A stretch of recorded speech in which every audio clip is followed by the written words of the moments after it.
Shalom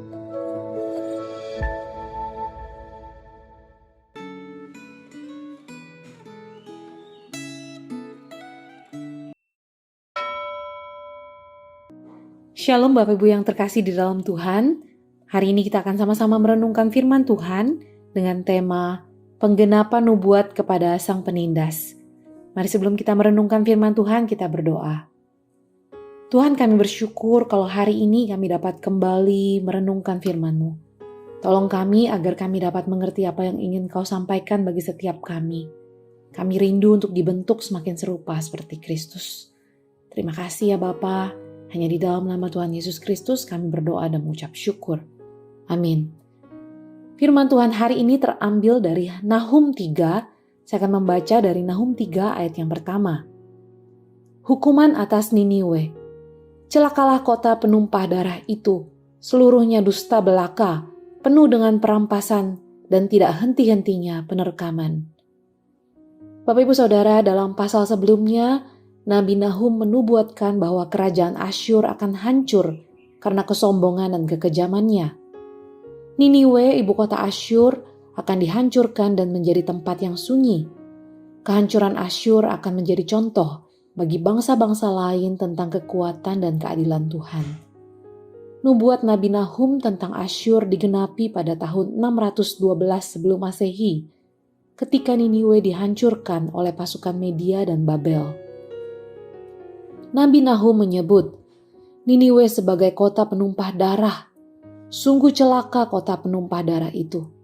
Ia menggambarkan Niniwe sebagai kota yang penuh dengan kekerasan, penipuan, dan kekejaman.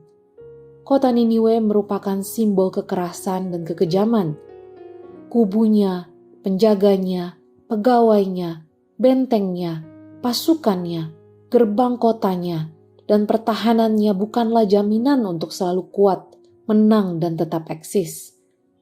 Nahum yakin bahwa semuanya itu tidak ada artinya ketika musuh datang menyerang. Gambaran sebagai belalang pelompat dan belalang pindahan melambangkan kelemahan dan ketidakstabilan para pemimpin Asyur. Tidak seorang pun yang akan meratapi kejatuhan dan kehancuran kota Niniwe, karena mereka telah merasakan dampak dari kejahatan mereka saat mereka dalam keadaan jaya. Kejahatan Niniwe menyebabkan Niniwe hancur dan bahkan punah dari sejarah.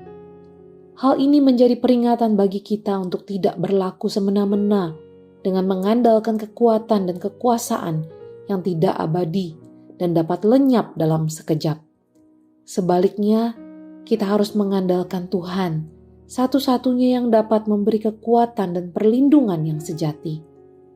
Dosa dimulai dari sikap hati dan tindakan yang bertentangan dengan kehendak Allah. Dosa diwujudkan dalam berbagai bentuk dan dapat menimbulkan murka Allah. Allah adalah hakim yang adil, sehingga Ia tidak akan membiarkan dosa tidak dihukum. Seorang teolog bernama John Stott mengatakan bahwa dosa memisahkan kita dari Allah dan membawa konsekuensi serius, baik secara rohani maupun secara fisik. Sebagai orang percaya, apakah Anda merasa dapat lolos dari konsekuensi kehidupan dalam dosa? Apakah ada tempat tersembunyi yang dapat melindungi seseorang dari hukuman Allah atas dosa yang ia lakukan? Tidak. Syukur kepada Allah karena Ia tidak hanya menghukum, tetapi juga menyediakan pengampunan bagi orang yang mau bertobat. Allah tidak akan memberi toleransi terhadap kejahatan, dan Ia pasti akan menghukum mereka yang melakukan kejahatan.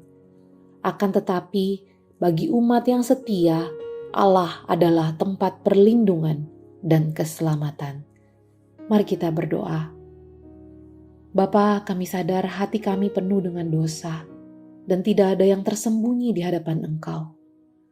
Bukakan mata hati kami, agar kami dapat melihat dosa kami sendiri, dan arahkan hati kami kepada anugerah-Mu ya Tuhan, agar dapat membawa kami ke dalam pertobatan. Kami bersyukur Engkau bukan hanya Allah yang adil, tetapi Engkau juga adalah Allah yang penuh dengan belas kasih, yang memberikan kami perlindungan dan keselamatan. Terima kasih Tuhan, Hanya di dalam nama Tuhan Yesus Kristus kami berdoa. Amin.